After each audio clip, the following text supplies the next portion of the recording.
this term we're studying Genesis 37 to 50, which you'll recognise as the story of Joseph. It's one of my favourite bits of the Bible. Now, although we're actually going to find out that it's more to do with God than it is to do with Joseph. Now this week we're going to look at the first 11 verses, but before we do, here's a bit of an introduction about the whole story. There are three big themes that we need to keep in our minds as we go through the whole story. Here's theme 1, God's promise. So God made a promise to Abraham and then to Jacob, who's Joseph's dad, that their descendants would have great land, be a great nation, and would be blessed and be a blessing to the whole world.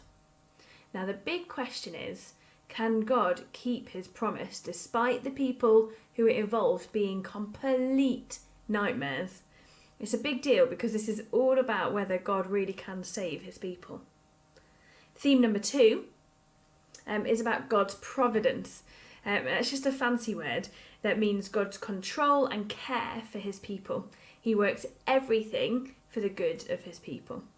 So we've got God's promise, God's providence, and third theme is reconciliation, which means being made friends again. Now, as I said, the family that we're going to be reading about is a complete nightmare.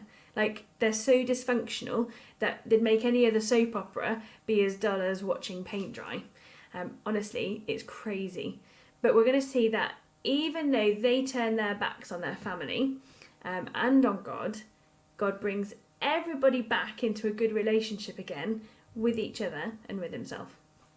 Now, all these three themes are linked and really quite tightly together, and they're going to keep coming up again and again and again as we read through the story of Joseph this term, so it's worth remembering them. Let's have a think about this week. Now this week we're meeting the family and we read a bit about where Joseph is given that famous coat, showing everyone how Joseph was his father Jacob's favourite. Now the big idea this week is that God knows the end of the story.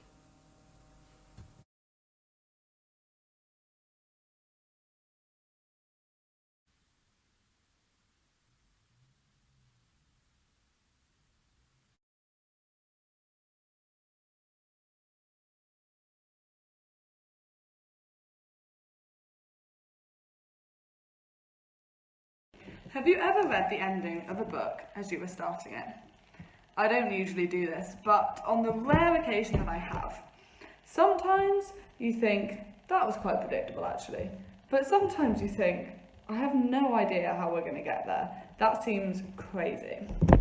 Which is sort of like life, isn't it?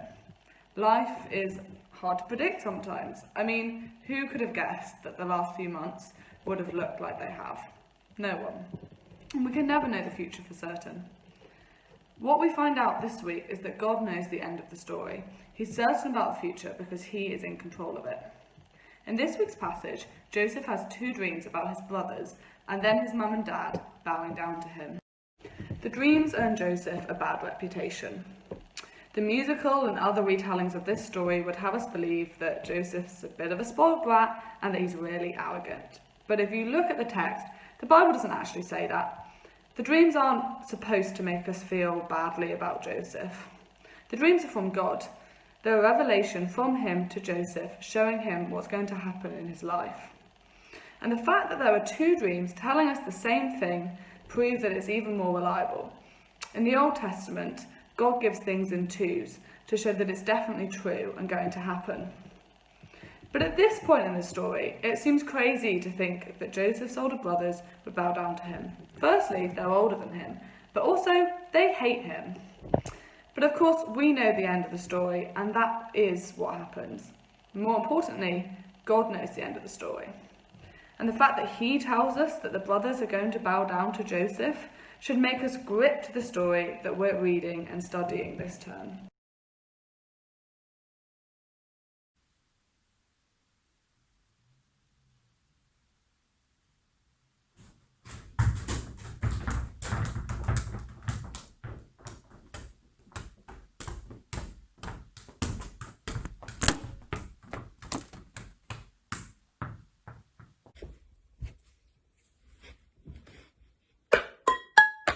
Yeah! Oh, yes!